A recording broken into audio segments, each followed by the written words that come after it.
as you all know, this gathering, this community is interfaith, and we've touched on that a bit. It's interspecies, and we've definitely touched on that quite a bit. It's also interspiritual. And the interesting thing about the term interspiritual, this is a concept that kind of means that we're going to the root mystical truths or wisdom truths that are at the core of all traditions and no traditions. It's that deep inner knowing and that deep inner experience of the divine, of the universe, of energy, whatever that is to you, of God, whatever that sense is to you. And so those of us who play in the world of interspirituality are always looking at balancing action and contemplation. So we just worked with action. How can you put your compassion into action?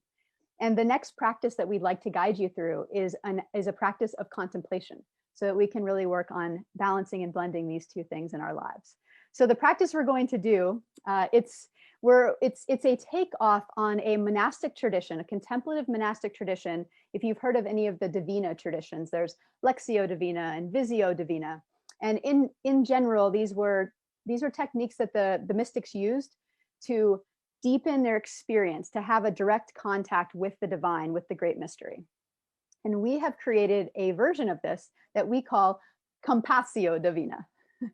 And in Compassio Divina, where I'll guide you through it, we'll do it together. What we'll do is we'll go through a 4-step process where we will witness or hold a divine gaze, the etymology of the word compassion, the word is, it's a tenderness, it's a deep tenderness.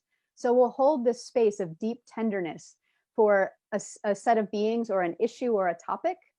And then we'll move on to a reflection, a response, and resting. So it's a 4-part process in this contemplative practice that we'll do together.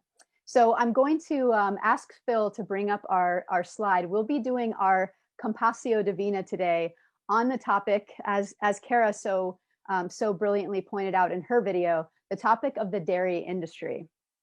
And so in order to begin this practice, I'm just going to ask you to again drop into your body as we did a few minutes ago, and just begin to find a grounded, centered place. And to begin that, if it's helpful for you, you may want to lower your eyes, but keep them, if you will, keep them in a focus, maybe a light gaze focus on this image. And in some ways you're witnessing and you're taking in this image.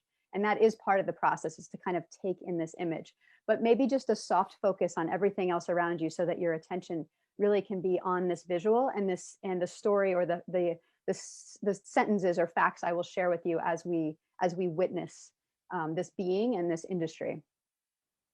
So as you take a breath into your body, it's a very embodied and very contemplative practice. It's about stillness and silence and being with what is. So one of the great ways to get there is through your breath. Your breath is that channel to spirit. So I'll invite you now to begin to just take a few breaths. Feel the breath coming into your body and into your belly, acting as an anchor, a grounding anchor. And then as you exhale, just releasing and relaxing with that release. And again, another breath in, anchoring your feet to the floor, your seat to the chair or cushion.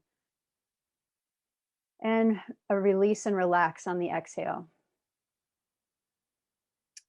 And for the first step of our Compassio Divina, I'll invite you to take in this image of our dairy friend here, as I read to you a few statements about the dairy industry, just to take in this situation, to take in this experience, and to witness what is going on here. So like all mammals, cows must give birth in order to make milk. Like human mothers, they carry their babies for 9 months, and then they begin to lactate for the sole purpose of nourishing their young. Virtually all dairy calves are stolen from their mothers within hours of birth in order to maximize profit and milk production. 97% of newborn dairy calves are forcefully removed from their mothers within the first 24 hours. The rest are removed in a matter of days. Even on so-called humane dairy farms, cows are often taken within the first hour of birth, as separation of mother and calf is considered less stressful when they have not been allowed to bond. To keep cows lactating at maximum yields, cows are artificially and repeatedly and forcefully impregnated year after year. The constant cycle of forced pregnancy and birth creates a huge surplus of calves. Some female calves will join the milking herd, and they typically spend the first 2 to 3 months of life confined in lonely hunches, fed a diet of milk replacer while the humans drink the milk that was intended for them. And whether on factory farms, family farms, or small humane certified farms, male calves and surplus females are to be sold and slaughtered for veal or cheap beef. The veal industry would not exist without the dairy industry. The following high welfare slaughter of humanely raised pastured dairy calves were openly filmed for public television. You can find this information. Over 90% of dairy cows are confined in primarily indoor operations, with more than 60% tethered by their neck inside of barren stalls, unable to perform the most basic behaviors essential to their well-being. And trapped in a cycle of forced impregnation, perpetual lactation, and near constant confinement, most dairy cows' overworked bodies begin producing less milk around 4 to 5 years of age, at which point they are slaughtered. In natural conditions, cows can live 20 to 25 years. And of the 9 million dairy cows in the US, 3 million are killed each year at only a fraction of their natural lifespan.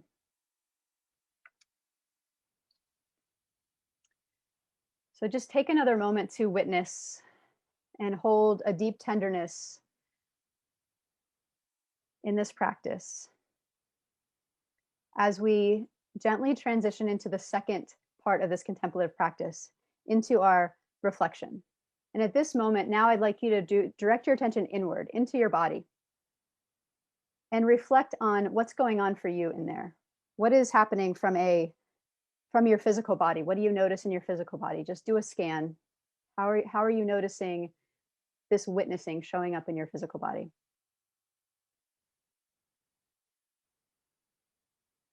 And now for your emotional body, just do a scan, do a check-in with your emotional body, just a reflection. How is this showing up for you in your emotional body?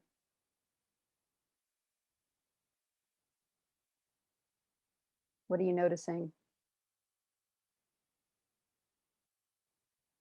And now in your mental body, just check in with your mind. What are you thinking? What thoughts are here? What thoughts are alive with you? Just reflect on what's there.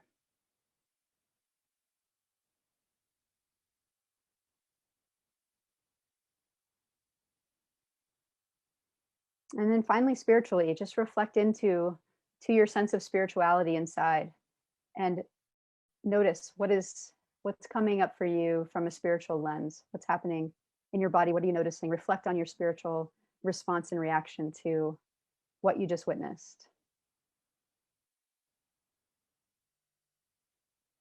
And as part of this reflection, just take a few breaths, maybe scan one more time through each of these aspects of yourself: your physical presence, your emotional experience,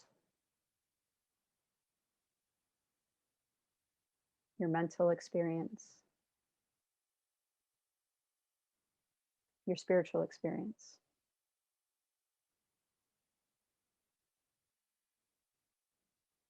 And as we move gently to the third part of this practice now, we move into the respond phase. And this is where you stay with yourself for a moment and start the response at self. And just check in, and what response is feeling called for? What response is being asked of?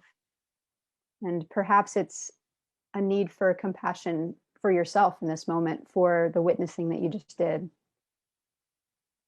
Perhaps there's something in your physical body that needs to move or adjust.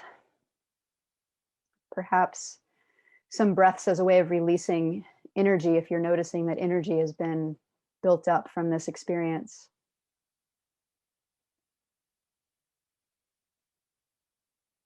Now deepen the response or widen the response to a touching into the divine, to great mystery, to source, to spirit, whatever that looks like for you, that place inwardly of silence and stillness, of deep truth. And what response is being asked of there?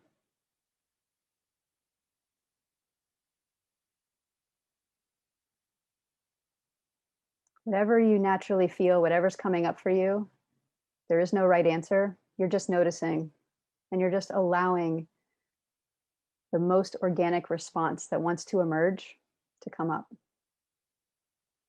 Maybe there's something you'd like to ask of this divine presence. Maybe there's something you'd like to say to this divine presence.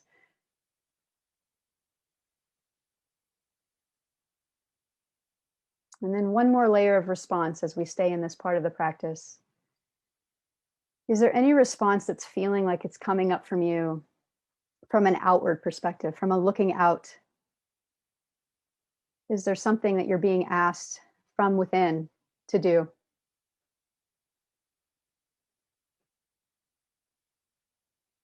Something you'd like to make a note of for later?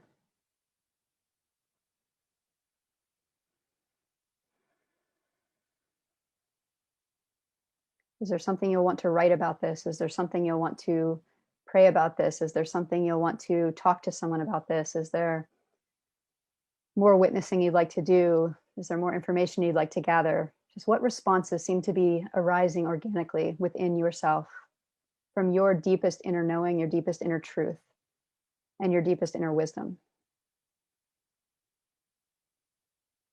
What responses has this divine intelligence placed on your heart, or this great mystery placed on your heart in this moment? Spend a moment to be with that.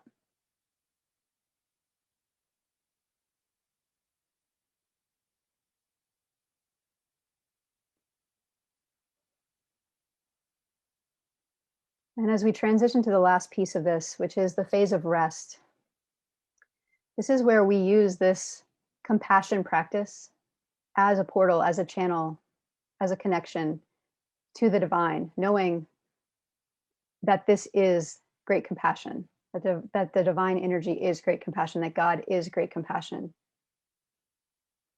As you enter into compassion, you enter into presence with the divine.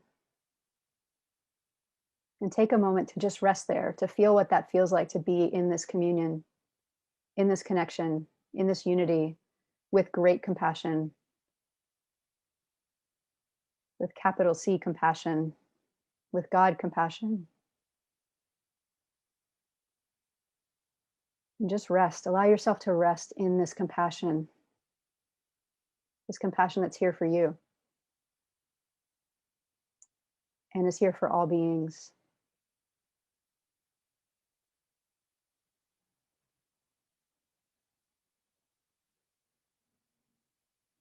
And if it helps to put a hand over your heart as a way of anchoring this practice, knowing you can come back here anytime, that this great compassion is here for you, and that every act of compassion that you share with the world is in concert and connection with this divine compassion, this Compassio Divina.